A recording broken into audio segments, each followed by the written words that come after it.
মুসলিমিন আমিরুল মুমিনিন খলিফার দায়িত্ব যখন এসে গেল, খলিফার গদিতে থাকাকালীন হুজুর একদিন মদিনার মসজিদে নববী শরীফের মিম্বরে দাঁড়িয়ে এত কান্নাকাটি করছিলেন, হুজুরের চোখের পানি গড়িয়ে দাড়ি মোবারক ভিজে গিয়ে জুব্বা মোবারকটা ভিজে যায়। হুজুর যখন মসজিদ থেকে বাইরে আসলেন, অন্য সাহাবীরা জিজ্ঞাসা করেছিলেন, ও আমিরুল মুমিনিন, ও খলিফাতুল মুসলিমিন, হুজুর আপনি কেন মদিনার মসজিদে নববীর মিম্বরে দাঁড়িয়ে এত কান্নাকাটি করছিলেন কেন, এত রোনাজারি করছিলেন কেন? ওমর রাদিয়াল্লাহু আনহু জবাব দিয়েছিলেন, ও নবী পাকের সাহাবীরা, ও আমার সঙ্গী সাথীরা, আমি ওমর এখন মদিনার জনগণের রাখাল, আমার দায়িত্ব বেড়ে গিয়েছে, মাথার যন্ত্রণা বেড়ে গিয়েছে, আমি চিন্তায় পড়ে গিয়েছি। এই খলিফার গদিতে থাকাকালীন মদিনার মসজিদে নববী শরীফ থেকে 1000 কিলোমিটার দূরে ফোরাত নদীর উপকূলে একটা ছাগলের বাচ্চা যদি না খেয়ে মারা যায়, আমি ওমরকে হিসাব দেওয়া লাগবে, আমি ওমরকে জবাব দেওয়া লাগবে, আমি ওমরকে কৈফিয়ত দেওয়া লাগবে। ওই ভয়ে, ওই চিন্তায় আমার চোখের পানি গড়িয়ে যায়। একটু মহব্বতে বলুন না, কার ভয়? বলুন বলুন, আরো আওয়াজ দিয়ে বলুন, কার ভয়? কে করছেন? কে করছেন? ওমর রাদিয়াল্লাহু আনহু। আমি এই খলিফার গদিতে থাকাকালীন মদিনার মসজিদে নববী শরীফ থেকে 1000 কিলোমিটার দূরে ফোরাত নদীর উপকূলে একটা ছাগল, না বলো ছাগলের বাচ্চা যদি না খেয়ে মরে যায়, তো ওমরকে হিসাব দিতে হবে, কৈফিয়ত দিতে হবে, জবাব দিতে হবে। ওই ভয়ে কাঁদতেছি। একটু জোরে বলুন। বিশ্বাস করুন, এই ভয়টা আমরা অধিকাংশ মানুষ আমাদের ভিতরে আছে না নেই? নেই, পুরো 0 পয়েন্ট। আমিরুল মুমিনিন খলিফাতুল মুসলিমিন ওমর রাদিয়াল্লাহু আনহু খলিফার দায়িত্বে থাকাকালীন সারা রাত ঘুমাতেন না। মদিনার অলিতে গলিতে, অলিতে গলিতে, অলিতে গলিতে হেঁটে হেঁটে রাত কাটিয়ে দিতে। একটু সুবহানাল্লাহ বলেন। মদিনার রাস্তা দিয়ে হেঁটে যাচ্ছিলেন, হঠাৎ কিছুটা দূর থেকে দুটো বাচ্চার কান্নার আওয়াজ হুজুরের কানের ভিতরে ভেসে আসলো, কানে ভেসে আসলো। ওমর রাদিয়াল্লাহু আনহুর মনে কৌতূহল বেড়ে গেল, কেন দুটো বাচ্চা কাঁদে, কেন দুটো বাচ্চা রোনাজারি করে, আমাকে খবর নিতে হবে।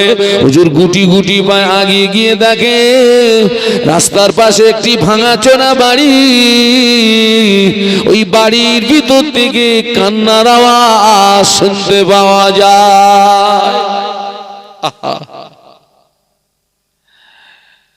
এরকম রাস্তার পাশে একটা ভাঙাচোরা বাড়ি, বাড়ির ভিতর থেকে কান্নার আওয়াজ আসছে। খলিফাতুল মুসলিমিন আমিরুল মুমিনিন দাঁড়িয়ে গেলেন, লক্ষ্য করলেন ঘরের ভিতরে দুটো বাচ্চা আল্লাহর জমিনে শুয়ে পড়ে লুটুপুটি লুটুপুটি লুটুপুটি লুটুপুটি লুটুপুটি গায়, চোখ দিয়ে দাদ্দার দাদ্দার দাদ্দার করে পানি গড়িয়ে যায়। একজন মহিলা উনানের উপরে হাঁড়ি চাপিয়ে নিচে দিয়ে জাল দিচ্ছে, আর বাচ্চাদের দিকে চেয়ে বলছে, বাবা সবর করো, সবর করো, সবর করো, রান্না করছি, রান্না হয়ে গেলে খেতে দেব। খলিফাতুল মুসলিমিন আমিরুল মুমিনিন থাকতে পারলেন না, চোখ দিয়ে দাদ্দার করে পানি গড়িয়ে যায়, থাকতে পারলেন না, আওয়াজ দিলেন, ও মদিনা মদিনার রমণী বাচ্চা দুটো কেন কাঁদে? কান্নার কারণটা আমাকে বলেন না। মদিনার রমণী বলেছিলেন, আজ কয়েকদিন অতিবাহিত হয়ে গেল, আমার স্বামী পৃথিবীর জমিন থেকে বিদায় নিয়েছে। বাচ্চাদের বড় ভুকা পেয়েছে, বাচ্চাদের বড় ক্ষুধা পেয়েছে। আমি মা হয়ে ওদের মুখে একটু আর তুলে দেবো তেমন কিছু আমার কাছে নাই। মা হয়ে বেটাদের চোখের পানি সহ্য করতে না পেরে উনানির উপরে হাঁড়ি চাপিয়ে দিয়ে ওই হাঁড়িতে কিছু পাথর আর পানি দিয়ে নিচে দিয়ে জাল দিচ্ছি। পানির ফোঁটা আওয়াজে বাচ্চাদের সান্ত্বনা দিয়ে রেখেছি, বাবা সবর করো সবর করো, রান্না করছি, রান্না হয়ে গেলে খেতে দেব। খলিফাতুল মুসলিমিন আমিরুল মুমিনিন বললেন, ও মদিনার রমণী কাঁদবেন না, সবর করুন। হুজুর আমার দেরি না করে রাতারাতি রাজ দরবারে চলে গিয়ে এক বস্তা আটা নিজের পিঠে করে তুলে নিয়ে রাতারাতি গরিব দুঃখীদের বাড়ি পৌঁছে দিয়েছিলেন। একটু জোরে বলতে পারলেন না? একটু মহব্বতে বলতে পারলেন না? আটার বস্তা কার পিঠে? হ্যাঁ, খলিফার পিঠে আটার বস্তা। কার ভয়ে উঠলো পিঠে আটার বস্তা? আমি এখানে রাজনীতি করতে আসিনি, তবে আমি রাজনীতিকে ব্যক্তিগত আমি পছন্দ করি না। আজকের আমাদের সমাজে যারা দায়িত্বশীল ব্যক্তি, যারা 5 বছর ক্ষমতা এসছে, এখনো বাবা 2 বছর পার হয়নি, মেয়েদের যখন পেটে 9 মাস বাচ্চা থাকে স্বাভাবিকভাবে পেটটা কি হয় তাও জানেন না, উঁচু হয়। 5 বছরের ভিতরে এখনো 2 বছর যায়নি তো বাবা সমাজে কিছু দেখছি পুরো 9 মাস পেরিয়ে গেছে। মেয়েদের চেয়ে পেট উঁচু, মানে জনগণের ইতনা মাল মেরেছে। মেয়েরাও ওকে দেখে লজ্জা পায় যে আমাদের পেটে বাচ্চা আসলে আমাদের পেট উঁচু হয়, তুই কিতনা মাল মেরেছিস। আসলে মালটা মেরেছে এই জন্য ওর ভিতরে কি নেই? বলুন বলুন বলুন। ওর ভিতরে আল্লাহর ভয় নেই, ওই জন্য মাল সব গুদমজাত করেছে। হ্যাঁ, ফাটবে তো, ও কি থাকবে নাকি? ও ফাটবে। আমিরুল মুমিনিন খলিফাতুল মুসলিমিন এক বস্তা আটা গরিব দুঃখীদের বাড়ি পৌঁছে দিয়ে বলেছিলেন, ও মদিনার রমণী আটার বস্তা দিয়ে গেলাম, বাচ্চাদের খাওয়ার ব্যবস্থা করে দেন। আটা যদি ফুরিয়ে যায় আবার রাজ দরবারে আবার সংবাদ দেবেন, আমি ওমর আবার যথারীতি আটার বস্তা পিঠে করে আপনার বাড়ি পৌঁছে দিয়ে যাব। একটু মহব্বত বলেন না? ভয়, আল্লাহর ভয়।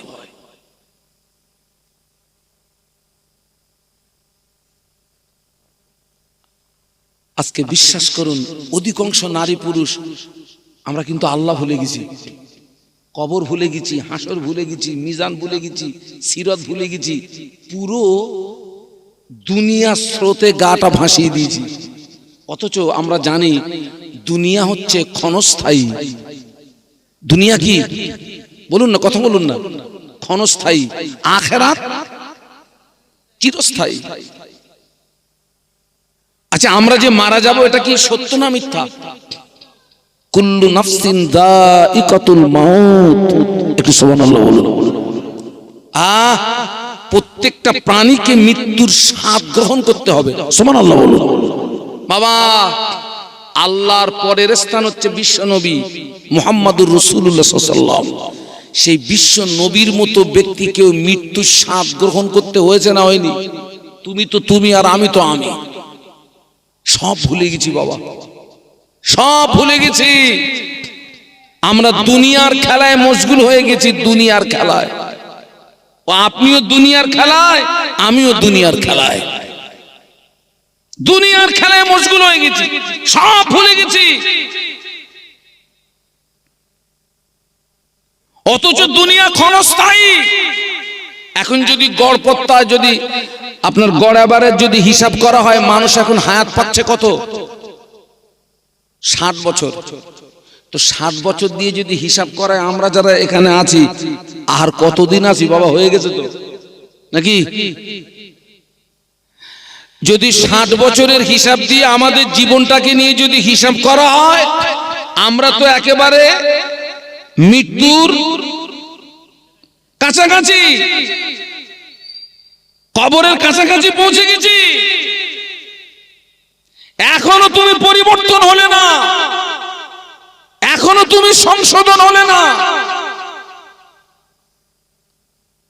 পরিবর্তন যদি হতে হয়, জ্যান্ত অবস্থায় হতে হবে, কারণ মরার পরে এমনিও সোজা অমনিও সোজা, মাল পুরো কাটকাট হয়ে গেছে মরার পর। জ্যান্ত অবস্থায় এত কাটকাট, এত সোজা হয়নি। আল্লাহ আমাদেরকে হেদায়েত দেন, বলুন আল্লাহুম্মা আমিন। আমি সেজন্য এখানে আর একটা কথাকে আমি উপস্থাপন করি। আপনারা দেখবেন আমাদের ঘরের আনাচে কানাচে দেখবেন ছোট ছোট ছেলেরা মেয়েরা দেখবেন খেলা করে। ওদের ভিতরে কেউ আব্বা সাজে, কেউ মা সাজে, কেউ ছেলে সাজে, কেউ মেয়ে সাজে। রাস্তার ধুলি বালু নিয়ে ভাত রান্না করে, গাছের লতা পাতা ছিঁড়ে সবজি বানায়। কোনদিন দেখেছেন প্র্যাকটিক্যালে? ওই যে ওরকম বাচ্চা বাচ্চা, ওই যে তুমুল রান্না হচ্ছে, কয়েক কোটি লোক খাবে। কেউ কাটতেছে, কেউ নাড়তেছে, কেউ জাল দিচ্ছে, কেউ বাছতেছে। ওই যে ওখানে বিরিয়ানি রান্না হচ্ছে, আর কজন খাবে? আর ওরা যা রান্না করে মনে হয় কয়েক কোটি লোক খাবে। তুমুল রান্না হচ্ছে। আসলে ব্যাপারটা হচ্ছে, এখনো তো ওদের ভিতরে আখিরাতের চিন্তাটা, বলুন বলুন, আল্লাহর যে ভয়টা এখন তো ওদের ভিতরে, যার জন্য ওরা পার্টিকুলার, ওরা কিন্তু দুনিয়ার খেলায় মশগুল। ওরা কোন খেলায়? দুনিয়ার খেলায় মশগুল হয়ে গেছে। ভাত রান্না হয়ে গেছে, কলার পাতা ছিঁড়ে আপনার জমিনের উপরে বিছিয়ে দিয়ে 303 চালের ভাত এক মুঠো করে মেরে দিয়েছে। কিসে? ধুলো। তার উপরে লতা পাতা ছেঁড়া সবজি। খেতে যাবে, ওদের ভিতরে আবার রাগারাগি হয়, আমি খাবো না তুই খা। আর একজন বলে আমি যাবো না তুই যা। ও আমার ভাইরা, ওই ছোট ছোট ছেলেরা মেয়েরা দুনিয়ার খেলায় মশগুল। ওই সময় ওই ছেলেটার আসল পিতা যদি পিছন দিক দিয়ে আওয়াজ দেয়, ও বাবা আব্দুল সালাম, আয় রে বাবা, তোর নানুজির বাড়ি যাব। ওই সময় ছেলেটা সাথীদের বলে, ও আমার সঙ্গী সাথীরা, থাকলো তোদের ভাতের হাঁড়ি, চললাম আমি নানার বাড়ি। ওরে যদি নানার বাড়ির কথা বলা হয়, খেলবে না পালাবে? এক মুহূর্তের ভিতরে পালাবে। ওই মেয়েটার আসল মা, ও যদি পিছন দিক দিয়ে আওয়াজ দেয়, ও মা ফাতেমা, আয় রে মা, তোর নানুজির বাড়ি যাব। ওই সময় মেয়েটা সাথীদের বলে, ও আমার সঙ্গী সাথীরা, থাকলো তোদের সবজির হাঁড়ি, চললাম আমি নানার বাড়ি। আজকের আল্লাহ ভুলে গিয়ে, কবর ভুলে গিয়ে, হাসর ভুলে গিয়ে, মিজান ভুলে গিয়ে, সিরাত ভুলে গিয়ে, নামাজ ছেড়ে দিলাম, ইবাদত আমল ছেড়ে দিলাম, পুরো শুকনো কাঠ হয়ে গেলাম, পুরো ছিবড়ে হয়ে গেলাম।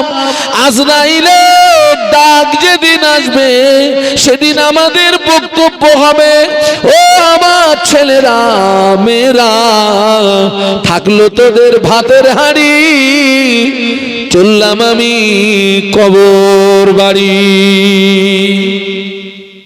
আসল বাড়ি কোনটা ছেলেরা? একটু সবাই মিলে বলেন না। আসল বাড়ি, যত বড় জমিদারের বাচ্চা হও, কহাত। আপনাদের গ্রামে কারোর কবর 60 হাত লম্বা করে দিয়েছে নাকি? ধনী লোক একটু গোড়াগড়ি খাবে, দে লম্বা করে দে। এই হুজুর মরে গেছে, কবরটা 1 বিঘে, আপনার 1 বিঘা কবর করে দে। কহাত। আজকে তো আমরা ঘরে টাইলস লাগাচ্ছি, পাথর লাগাচ্ছি, মার্বেল লাগাচ্ছি, কত কিছু করছি, আপনি করছেন, আমিও করছি। এই ঘর তো ছেড়ে দিতে হবে রে ভাই। এ ঘরে যেরকম টাইলস লাগাইছিস, পারলে কবরের টাইলসের ব্যবস্থাটা করিস দুনিয়ার থেকে।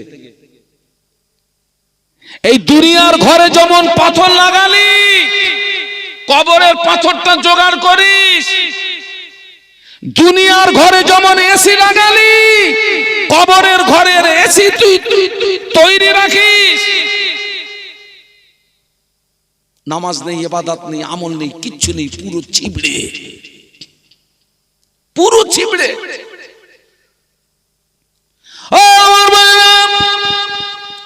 আল্লাহর ভয় থাকলে কবরের ভয় আসবে। কবরের ভয় কাদের ভিতরে ছিল? বিশ্বনবীর প্রাণ প্রিয় সাহাবী হযরত উসমান গনি রাদিয়াল্লাহু আনহু। উসমান গনি রাদিয়াল্লাহু আনহু রাস্তা দিয়ে হেঁটে যেতেন, হুজুরের নজরে যদি কোনো কবর পড়তো, উসমান গনি রাদিয়াল্লাহু আনহু কবরের দিকে চেয়ে চেয়ে দেখতেন। চোখের পানি গড়িয়ে দাড়ি মোবারক ভিজে গিয়ে জুব্বা মোবারকটা ভিজে যেত। হুজুর কাঁদতে কাঁদতে এত দুর্বল হয়ে যেতেন, এত যায়ীফ হয়ে যেতেন, কবরস্থানের পাশে বেহুশ হয়ে পড়ে যেতেন। স্বাভাবিক অবস্থায় ফিরে আসলে হুজুরের সঙ্গী সাথীরা জিজ্ঞাসা করতেন, ও ভাই উসমান, আল্লাহর নবী যখন আমাদের জাহান্নামের বর্ণনা শোনান, আযাবের বর্ণনা শোনান, আপনি তখন কাঁদেন, কিন্তু কবরের পাশে দাঁড়িয়ে যত কাঁদেন এত কান্না তো তখন আপনি কাঁদেন না, কবরের পাশে দাঁড়িয়ে তো কাঁদেন কেন? উসমান গনি রাদিয়াল্লাহু আনহু বলেছিলেন, ও নবী পাকের সাহাবীরা, ও আমার সঙ্গী সাথীরা, আমি উসমান আল্লাহর নবীর জবানে এই কথাটি বহুবার শুনেছি। আল্লাহর নবী বলেছেন, কবর হলো আখিরাতে প্রথম খাঁটি। কবরে যে ব্যক্তি ধরা পড়বে, হাসরে ধরা পড়ে যাবে, মিজানে ধরা পড়ে যাবে, পুলসুরাতে ধরা পড়ে যাবে। কবরে যে ব্যক্তি ছাড় পাবে, হাসরে মিজানে পুলসুরাতে ছাড় পেয়ে যাবে। আমি উসমান, আমি যখন কবরের পাশে দাঁড়াই, আল্লাহ নবীর কথাটি স্মরণে পড়ে যায়। ওই সময় চোখের পানি আটকে রাখতে পারি না, ওই সময় আমার চোখের পানি গড়িয়ে আমার দাড়ি ভিজে গিয়ে আমার জুব্বাটা ভিজে যায়। একটু জোরে বলেন না, সত্যি কথা বলেন তো, আমরা কি কবর দেখলে কাঁদি? আমি নিজে চোখে দেখেছি আপনার জানাজার ময়দানে কত মানুষ হাসি ঠাট্টা করে। লাশ কবরে নামানো হচ্ছে, তখন আমরা দুনিয়াবি গল্প গুজব করি না, হাসি ঠাট্টা করি না, রাস্তায় দাঁড়িয়ে পাকামো মারি না। যে উসমান গনি কবর থেকে রুনাজারি করতেন, এই উসমান গনি রাদিয়াল্লাহু আনহু মদিনার জমিনে ভালো পানির ব্যবস্থা ছিল না, পানির কষ্ট ছিল। উসমান গনি রাদিয়াল্লাহু আনহু ইহুদির কাছ থেকে একটা কুয়া কিনলেন। ওই কুয়াটির নাম হলো বীরের রুমা। কি নাম? ওই কুয়াটির নাম হলো বীরের রুমা। ওই কুয়াটা কিনে আল্লাহর রাস্তায় দান করে দিলেন। এই সংবাদটা যখন রাসূলুল্লাহ পর্যন্ত পৌঁছে গেল, আল্লাহ নবী সংবাদটা শুনে বলেছিলেন, ও আমার সাহাবীরা, উসমান গনির এই আমলটা, উসমান গনির এই দানে আল্লাহ এত খুশি হয়ে গিয়েছেন। আল্লাহ খুশি হয়ে উসমান গনির নামে আমার আল্লাহ জান্নাতুল ফেরদাউস রেজিস্ট্রি করে দিয়েছে। একটু বলুন না সুবহানাল্লাহ। আল্লাহ এই আমলে, এই দানটাতে এত খুশি হয়ে গেছেন, আল্লাহ খুশি হয়ে উসমান গনির নামে জান্নাতুল ফেরদাউসকে আল্লাহ রেজিস্ট্রি করে দিয়েছেন। বলুন সুবহানাল্লাহ। সেই মানুষটা কি দেখে কাঁদছেন? বলুন।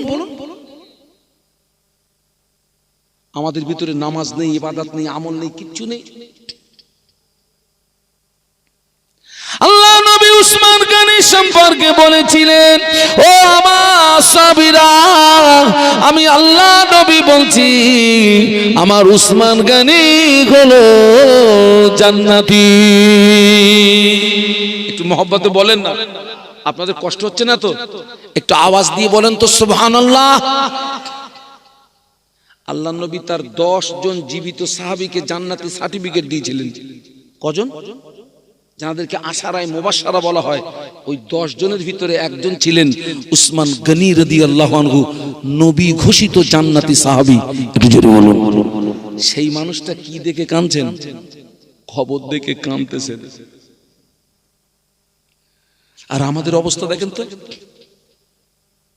10 বছর শুনেছে, 15 বছর শুনেছে, 20 বছর শুনেছে, 30 বছর শুনেছে, 30 বছর শোনার পরেও বছরে 2 দিনের বেশি নামাজ পড়ে না।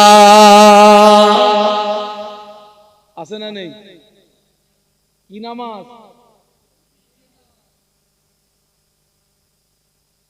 জুমার নামাজ পড়ে না, 5 ওয়াক্ত নামাজ পড়ে না। 30 বছর শুনেছে, দাঁড়িয়ে দাঁড়িয়ে পেশাব করে, পেশাব করে পানি নেয় না। এরম পাটি আছে না নাই? ও আসরে দাঁড়িয়ে দাঁড়িয়ে পেশাব করে, পেশাব করে পানি নেয় না। মেয়েদের ঈদের নামাজ নাই, মেয়েদের জুমার নামাজ নাই, মেয়েদের ঈদের নামাজ নাই, মেয়েদের জুমার নামাজ নাই। সমাজে অনেক মহিলা আছে, সারা বছরে আল্লাহর জমিনে একটা সেজদা দেয় না। অনেক মহিলারা ইস্তেঞ্জা করে পানি নেয় না। ওরা যদি বিনা তওবায় মারা যায়, তোর কবরের আগুন বন্ধ হবে না, গ্যারান্টি দিয়ে গেলাম।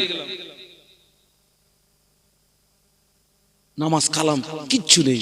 এই যে আজকের বাবা মাহফিল হচ্ছে, এখন কিন্তু মাহফিল হলে বৎসরে একটা দিন হচ্ছে কুটুম্বিতের একটা হিড়িক পড়ে। আগে কিসের হিড়িক পড়ে বলেছি? আপনারা কি রাগ করছেন নাকি? এখন তো মাহফিল হলে 14 গোষ্ঠীর কুটুম দাওয়াত কর। কত গোষ্ঠী? এই খোকা, আমার কিন্তু ভাষা খারাপ। 14 গোষ্ঠীর কুটুম দাওয়াত কর। এখন এই কুটুম বাড়ি আসলে ওদেরকে তো মেহমানদারি করতে হবে না? হবে না? আবার খাই খাবার দিতে হবে তো, নইলে ও তো বাড়ি গিয়ে বলবে মানুষের বাচ্চা ওর বাড়ি, হ্যাঁ এতদিন পরে গেলাম তো একটু মেহমানদারি করলো না।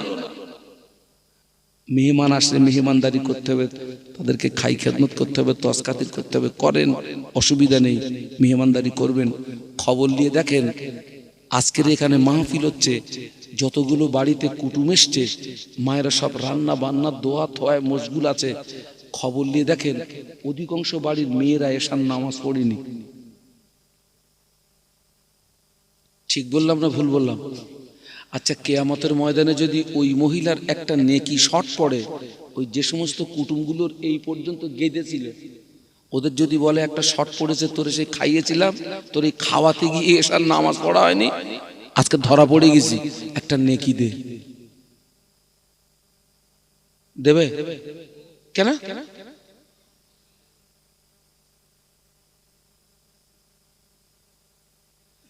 মেহমানদারি করেন, খাই খেদমত করেন, তবে মায়েদেরকে বলবো নিজের আখিরাতটা নষ্ট করে না। ও মায়েরা, নিজের আখিরাত নষ্ট করে না। মেহমানদারি আপনি করুন, কুটুম্বিতে আপনি করুন, তজ খাতির আপনি করুন, আপনার আখিরাতটাকে নষ্ট করে না। ওরা কেউ আপনার আপন না। আমরা একজন আরেকজনকে ভালোবাসি, এই ভালোবাসার মাঝখানে স্বার্থ আছে না নেই? স্বার্থ লুকিয়ে। আল্লাহ আমাদেরকে হেদায়েত দান, বলুন আল্লাহুম্মা আমিন। কবরের ভিতরে ভয় কি? একটা মানুষ যখন মারা যায়, লাশ গোসল দেওয়া হয়, কাপড়ে কাপড় পরানো হয়, খাটিয়া করে লাশ তুলে নিয়ে জানাজা নামাজ আদায় করা হয়। জানাজা নামাজ আদায় করে কবরের ভিতরে শুইয়ে দেওয়া হয়। বিসমিল্লাহে ওয়া আলা মিল্লাতে রাসূলিল্লাহে কবরের ভিতরে লাশ শুইয়ে দিয়ে 3 মুঠো মাটি দেওয়া হয়। মিনহা খালাকনাকুম ওয়া ফিহা নুঈদুকুম ওয়া মিনহা নুখরিজুকুম তারাতান উখরা। 3 মুঠো মাটি দিয়ে 40 কদম আসতে যতটুকু সময়, এর ভিতরে 2 জন ফেরেশতা কবরে প্রবেশ করে। ওই কবরবাসী আল্লাহর হুকুমে জিন্দা হয়ে যায়। ফেরেশতারা কবরবাসীকে 3টে প্রশ্ন করে। কটা? কি কি কি কি? আর আর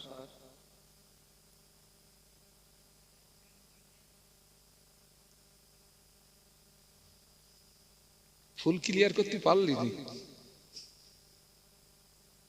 একজন একটু ক্লিয়ার করেন তো।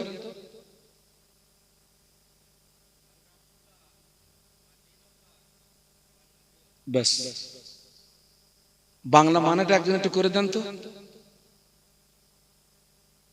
ভাই যেটা বললো ওটা তো বাংলায় বলিনি। ব্যাস, হয়ে গেছে ক্লিয়ার। আমার দিকে তাকান। কবরে প্রশ্ন হবে কটা? 3টে। আর এই 3টে প্রশ্নের ভিতরে কিন্তু আমাদের সারা জীবনের ইতিহাস লুকিয়ে থাকবে। ওই 3টে প্রশ্নের ভিতরে আল্লাহর কোরআন, ওমা খালাকতুল জিন্না ওয়াল ইনসা ইল্লা লিয়াবুদুন। একটু বলুন না আল্লাহু আকবার। ছেলেরা আর একটু আওয়াজ তোল না, আর একটু আওয়াজ। আল্লাহ পাক বললেন আমি পৃথিবীর জমিনে জিন ইনসানকে পাঠিয়েছি, উদ্দেশ্য তারা আমার ইবাদত করবে, উদ্দেশ্য তারা আমার উপাসনা করবে। আপনার আমার জীবন নামক গাড়িটি আল্লাহর উদ্দেশ্য মাফিক রুটে যদি জীবন যাপন হয়, ওই 3টে প্রশ্নের জবাব আসান হয়ে যাবে। আল্লাহ যে উদ্দেশ্যে পৃথিবীর জমিনে আমাদের পাঠিয়েছেন, উদ্দেশ্যের বিপরীত রুটে যদি জীবন নামক গাড়িটি অতিবাহিত হয়, 3টে প্রশ্নের জবাব কঠিন হয়ে যাবে। এবার আমার কথা বুঝতে পারছেন তো নাকি?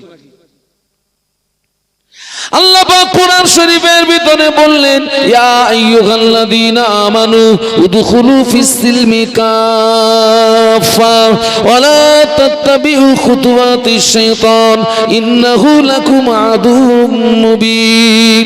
আল্লাহ বললেন হে বিশ্বের ঈমানদার সম্প্রদায়, তোমরা ইসলামের ভিতরে পরিপূর্ণ প্রবেশ করো, আর ওয়া লা তাত্তাবিউ খুতুওয়াতিশ শাইতান, তোমরা শয়তানের অনুসরণ করো না, শয়তানের ইতাআত করো না। কেননা ইন্নাহু লাকুম আদুউম মুবিন, নিশ্চয়ই শয়তান হলো মানুষের জন্য প্রকাশ্য দুশমন। আল্লাহ আমাদেরকে ইসলামের ভিতরে কতটা ঢুকতে বলেছেন? বলুন বলুন। পরিপূর্ণ। কিন্তু বাবা আমাদের জীবন নামক গাড়ি নিয়ে হিসাব করলে দেখা যাবে কিছুটা ইসলামের ভিতরে আর কিছুটা ইসলামের। বলুন বলুন। যেমন আমি নামাজ পড়ি, আমি ইসলামের ভিতরে আছি, কিন্তু আবার আমি রোজা রাখি, আমি ইসলামের ভিতরে আছি। আল্লাহ আমাকে অর্থ দিয়েছে, হজ করেছি, আমি ইসলামের ভিতরে আছি। আল্লাহ আমাকে অর্থ দিয়েছে, আমি যাকাত দিই, আমি ইসলামের ভিতরে আছি। আবার খবর নিয়ে দেখছি বাবা ওই লোকটা গোপনে গোপনে সুদ খায়, মানে লোকটা ইসলামের বাইরে চলে আসলো। ওই লোকটা গোপনে গোপনে মদ খায়, ওই লোকটা ইসলামের বাইরে চলে আসলো। ওই লোকটা গোপনে গোপনে জিনা করে, ওই লোকটা ইসলামের বাইরে চলে আসলো। ওই লোকটা লোকটা গোপনে গোপনে লটারির টিকিট কাটে, ওই লোকটা ইসলামের বাইরে চলে আসলো। ওই লোকটা গোপনে গোপনে গাঁজা টানে, ও ইসলামের বাইরে চলে আসলো। তার মানে অঙ্ক দাঁড়ালো হাফ ইসলামের ভিতরে, হাফ ইসলামের। আরো জোরে, আরো জোরে। এইবারে খোকা যারা হাফ পুরুষ, যারা হাফ নারী, ওদের কি বলে? আমি একটু কানে কম শুনি। হিজড়ে। তার মানে সমাজে কিছু মুসলমান আছে হিজড়ে মার্কা মুসলমান আছে না নেই? একদম পুরো হিজড়ে, হাফ ইসলামের ভিতরে আর হাফ। অথচ আল্লাহ বললেন তোরা ইসলামের ভিতরে পরিপূর্ণ প্রবেশ কর।